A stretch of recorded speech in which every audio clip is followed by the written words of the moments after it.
Hi everyone, Steve back here with Fitness for Five and Dr. Nario, Biointegrative Health Center. They're Integrative Health Center in Reno, Nevada. You can look them up online. So thanks for being here again, Doctor. Thanks for the invite, Steve. Okay, so today we want to talk about allergies. So springtime coming, how do allergies fit into the springtime? Is it a common medical condition? How does springtime relate to allergies? Good question, Steve. So this is the time of the year again, and it's the start of spring, and it's finally here. Brand new beginnings after being covered with blankets of coldness and snow from the winter time.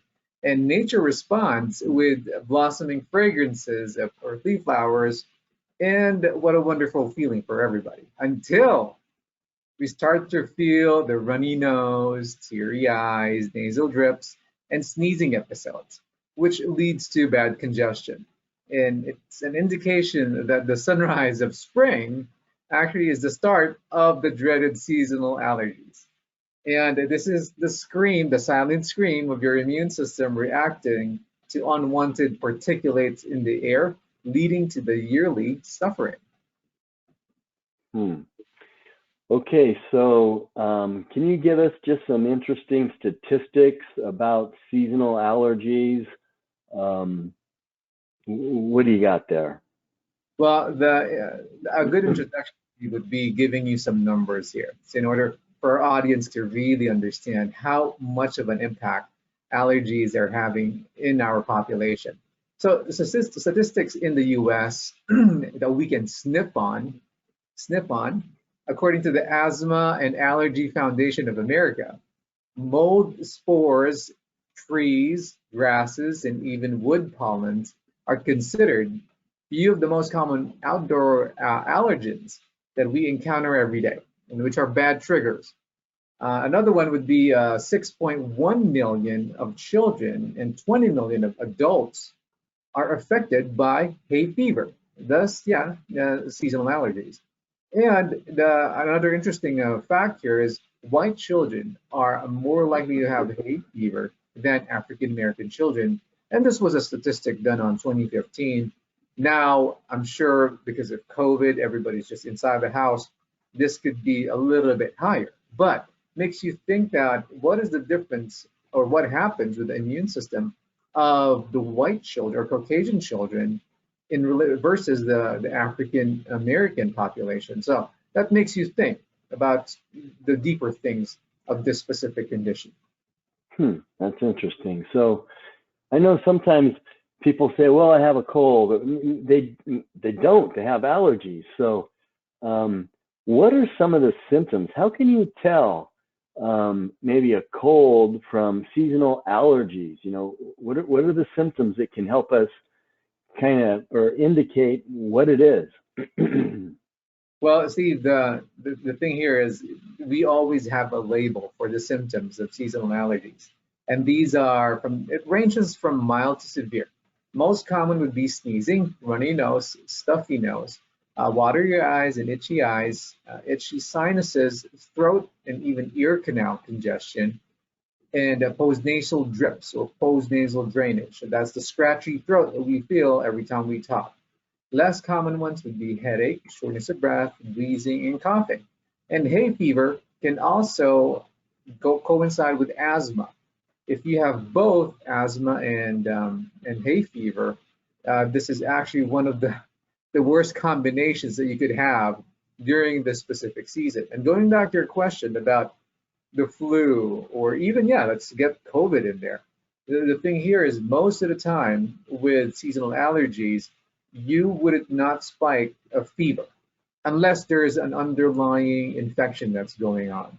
And also you would see the presentation of these infected patients with, yes, the flu or COVID. They would be bedridden. They really are going to be sick most of the time, not always, because we know the younger population, especially in terms of COVID, can be asymptomatic carriers.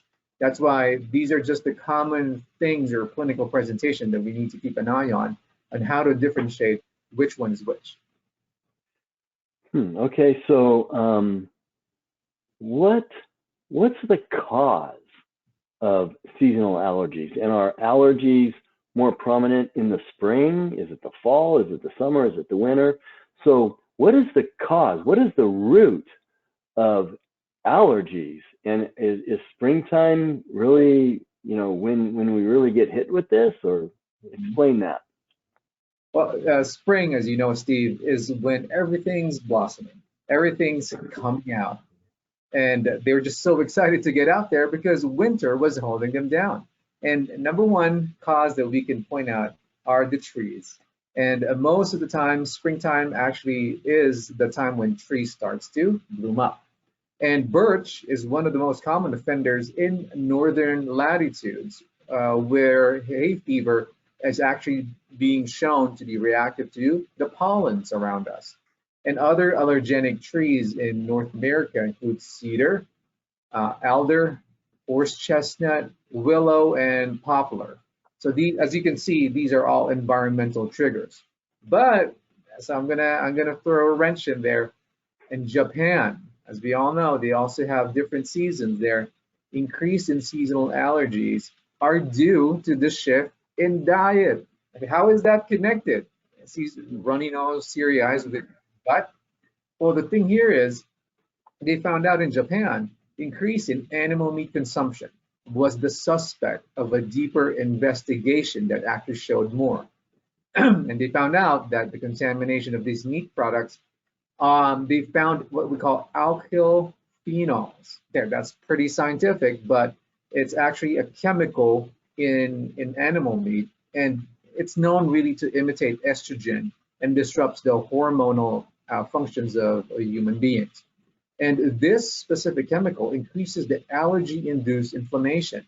And the problem there is with these chemicals, it came from pollutants, the smog, the smoke from factories and automobiles that accumulates in the air. So while in the air, it falls back down to the land as rain to contaminate food. So it's raining on your cow, it's raining on your meat, and the food that these animals eat. So these are fat soluble and they accumulate in animal fats, then will be consumed by us people, where of course we're on the end of the food chain. Okay, so what do you do? Do you have some remedies for seasonal allergies? Give us some remedies, or just explain what is there anything that we can do? Yes, we can. See, the thing here is, of course, when you see your conventional doc, what they will do is here's an anti-allergy pill, antihistamines, Benadryl, Allegra, but they are not the only solution. And the thing here is natural measures are there to control the symptoms as well. And you have to remember that when you take antihistamines, it's not benign, especially if you have the chronic type of allergy. You will have you would have to expect the side effects such as constipation, dryness of your mucous membranes, even sometimes lightheadedness. That's why Benadryl is good for you when you want to help yourself go to bed and sleep. And the conversion of that in a natural way would be more of you. I'm sure you heard of the bioflavonoid quercetin and also stinging nettle. So these are from bees, from insects that can actually desensitize or lower down the production of histamine in your system. But let's go back to the study in Japan. The thing there is, going back to the topic of diet, when we talk about plant-based diet, it lowers the attacks of these alkyl phenols that are contaminated or stuck in food, and the direct consumption of what we call polyphenols, which also is quercetin, the version of quercetin in natural form, in the form of plants and fruits, such as flax seeds, beans, broccoli, apple. And once you consume this through a plant-based diet, these polyphenols will bind to alkyl phenols and they will be neutralized. Thus, allergic reactions are actually lowered down or even inactivated. And another tip here is to improve your gut flora. So the major role of the gut flora is protecting your body from the immune the immune problems that are outside, coming from outside. And studies that would provide proof to this would be reactive children have less lactobacilli in the gut. So they have less of these good guys or good bacteria in their intestines. And giving them probiotics actually benefits these school children against allergic rhinitis. And finally, the best tip that I could ever give you guys, very cheap and save the best for last, is kissing. Kissing is a protection. How's that?